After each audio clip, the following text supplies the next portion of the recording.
I'm Charles Jennings, and before I start, I'd just like to thank Power Exhibitions for providing me with the opportunity to talk a little bit about learning as an organisational powerhouse.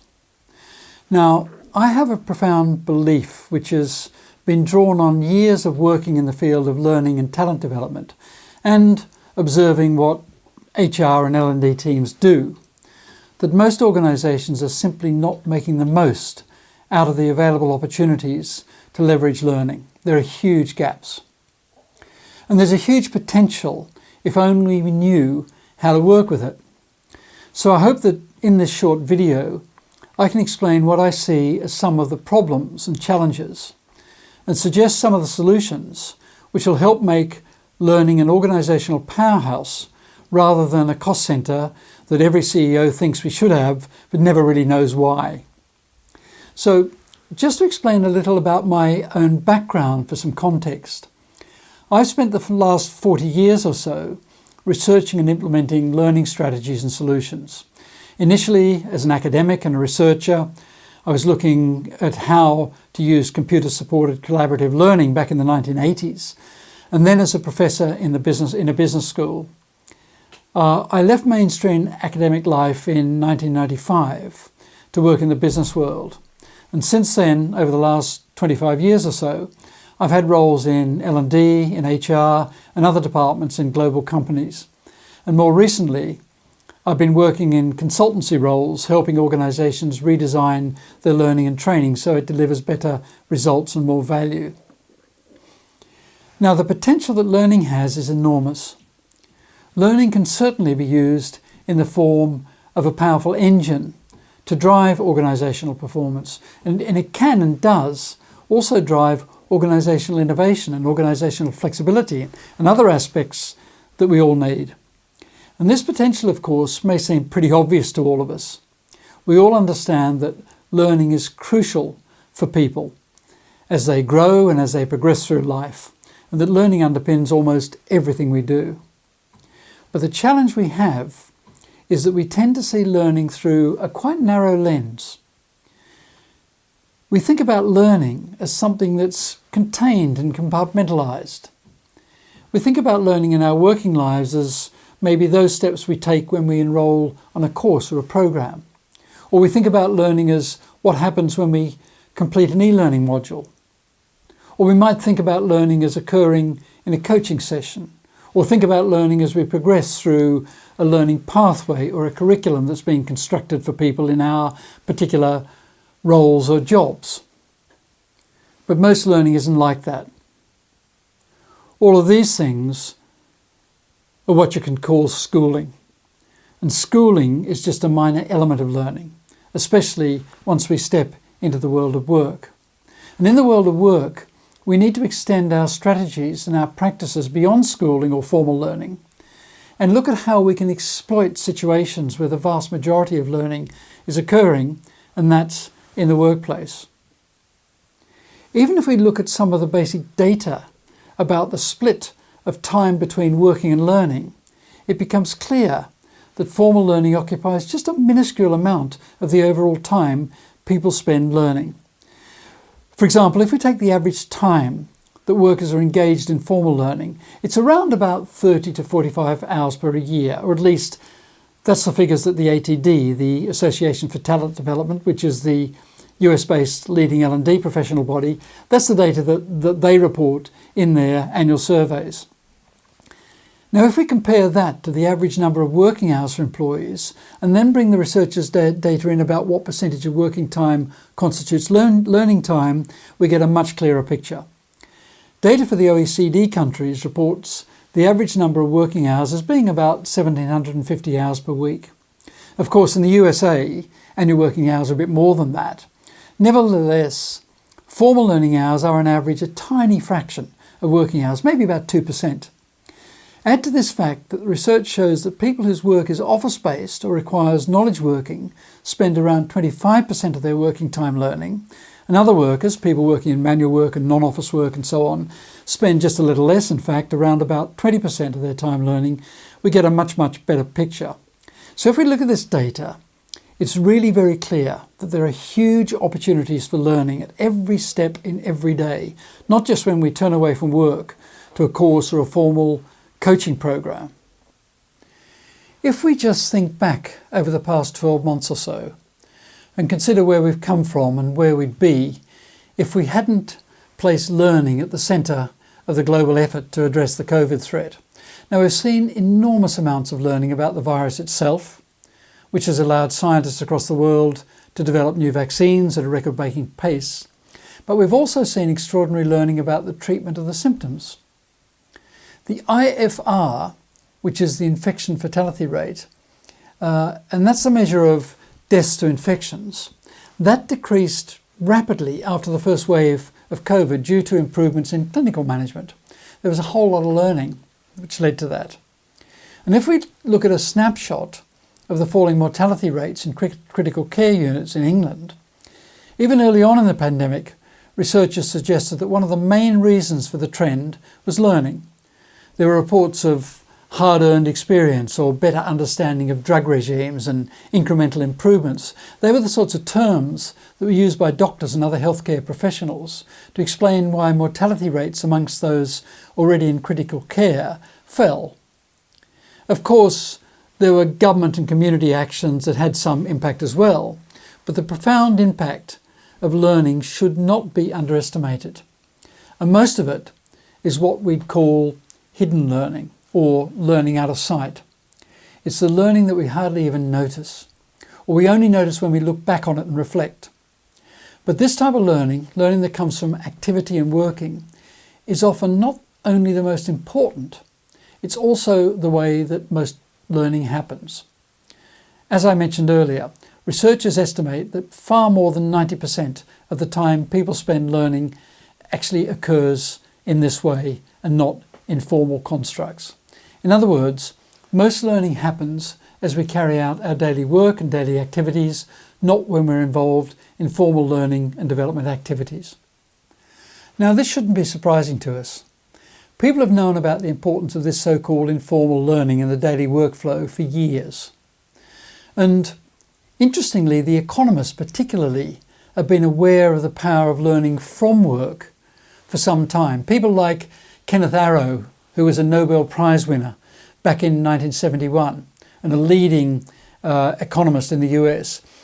Arrow and others have studied the significance and impact of learning and working. In fact, Arrow was publishing research papers right back in the early 1960s with finding that learning by doing was one of the underpinning factors in the process of continuous improvement. And Arrow went on so far as to say that learning is the product of experience, and learning can only take place through the attempt to solve a problem, and therefore only takes place during activity. And one of Arrow's students, a man called Joseph Stiglitz, who was another Nobel Prize winning economist, went on to say that we learn how to produce more efficiently by producing, and as we produce, we observe how we can do it still more efficiently. Now, Stiglitz was focusing on efficiency, but the same could be said for innovation and speed of business. If we want to innovate, we need to think about continuous improvement. And continuous improvement comes through learning, and most learning happens when we're actively engaged in solving problems. So what does this mean to those of us working as learning and development professionals, or as OD or HR professionals, or as managers and leaders? What are the implications for driving our organisations forward? What are the implications for the way we support learning? What are the implications for the way we organise? What are the implications for the capabilities we need to develop? Right across our L&D teams, our OD teams, our HR teams, to lift learning to become the powerhouse in our organisations. Well, firstly, it means letting go of the past. Most of our learning approaches are still really rooted in the separation of training and education from the workplace. And most of our learning approaches are still rooted in things such as improving functional management and standardization, when we really should be focusing on developing agility and innovation. And the concepts of curriculum and best practices are still at the core of most of our learning strategies. Although these may serve some purpose, both are pretty old concepts that need rethinking for the modern world. In fact, the idea of curriculum was developed for the Prussian army in the 18th century when they realised that marching in straight lines wasn't enough to beat the French in battle. And the idea of best practices is really limited to simple situations. We need to work with good practices and emerging practices if we're going to drive our organisations forward. And the last thing we need to rethink and let go of if we're going to reinvent our learning approaches to be real organisational powerhouses is the whole area of competencies. In today's world, being competent is not enough. We need to be striving really for excellence. Added to which, competency frameworks and definitions are really an HR construct and have little meaning in the workplace, where the ability to do a good job is determined by the effective execution of critical tasks, something that no competency framework I've ever seen even mentions. Competencies are really too general to be useful. They may help to get people started when they join an organisation, but we need to shift our thinking and focus on how we can help people produce real effective work and carry out those critical tasks that are required in their roles. It's only then that we're going to have real impact. Now, this focus on critical tasks is a core principle in a book I helped my colleagues Jos Arets and Vivian Heinen write a few years ago. And in that book, we laid out a whole new performance-based learning methodology that redefines the purpose and the role of learning and development departments. And in the book, we defined 5 critical roles and 31 key tasks that L&D professionals need to execute if they're to deliver real business value. And the rationale behind this new approach is that many HR and L&D departments find themselves sort of stuck in a formal learning bubble. A little like the author Aldous Huxley said, "We see the best, but it's the worst we pursue." Huxley wrote that in a depreciative moment when he was reflecting on his own drivers in his own life. And it's not that we don't want our L&D work to have more impact, it's just that often we don't know where to start. If we're looking to make learning an organisational powerhouse, we need to do a number of things. First, rather conversely, we need to stop thinking about learning and step above thinking about learning alone. What I mean by this is that learning is a process. Learning's something that's happening all the time. We don't start learning when we embark on our first level leadership program or when we start building team engagement or better customer services e-learning module. And we don't finish learning when we close our laptop or turn off our iPad. As my late friend and colleague Jay Cross liked to remind people, that differentiating between schooling and learning was the first step towards understanding the real potential for learning. In the last couple of years of his life, Jay talked about what he called real learning. That is, the whole range of learning that's occurring: formal learning, informal learning, social learning, learning from experiences, learning from conversations, learning from mistakes, and learning from reflection, and so on. We need to cast off our thinking about formal learning as the only type of learning services that we offer. And we need to adopt approaches that are based on outputs and not inputs. Sometimes a course or e-learning module isn't the best option. Sometimes, in fact quite often, if we're to believe the research, lack of knowledge or skill isn't the cause of underperformance, whether it's underperformance at individual or at organisational level. The famous W. Edwards Deming, the American academic and management expert who helped develop the sampling techniques still used by the United States Census and Labour Statistics Department, once said, "A bad system will beat a good person every time." And what he meant by that was that no matter how skilled a worker might be, if the system doesn't support them, they couldn't perform. And Deming found that 85% or so of the reasons for failure were deficiencies in the system and processes rather in the employee or the performer. And he went on to recommend that the role of management is to change the process rather than badgering individuals to do better or training individuals in the hope that they will do better. It's worth stepping back and thinking about how adults learn in the work context. Primarily, we learn from challenging experiences. We learn from figuring out how to do something new or how to do something in a new and better way. Work that stretches provides great learning opportunities. We also learn from practice. That goes without saying. But we often forget the power of practice in the world of knowledge work. No one has ever been involved in sports or dance or singing or any competitive activity would think that practice isn't vital to improve performance. And we learn from conversations and networks too. Professor Rob Cross, who's the world expert on social knowledge networks, has shown over and over again that people with better social networks are better performers. And also, of course, we learn from reflection. Reflective practice is one of the best teachers around, but we so often forget. And project reviews and the like are often ignored, so the same mistakes are made over and over and over again. If we're looking for learning to really add value to our organisations, we really need to exploit the opportunities that reflective practice offers. The military have done this well for years with their after-action reviews. And after-action reviews often just take a minute or two, but they also help the military avoid repeating mistakes and making sure that they're doing what they intend to do. So where does that leave us in our quest to make learning an organisational powerhouse?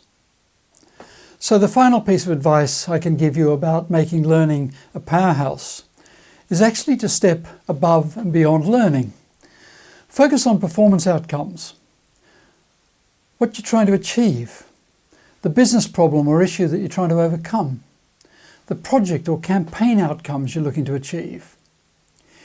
If we can all agree that what we're looking for as a result of all the effort we put into our learning activities and solutions is an improvement in organisational, team and individual performance, then it's best to start by focusing on the desired outputs and then working out the best way to achieve them, what the best methods are in each case.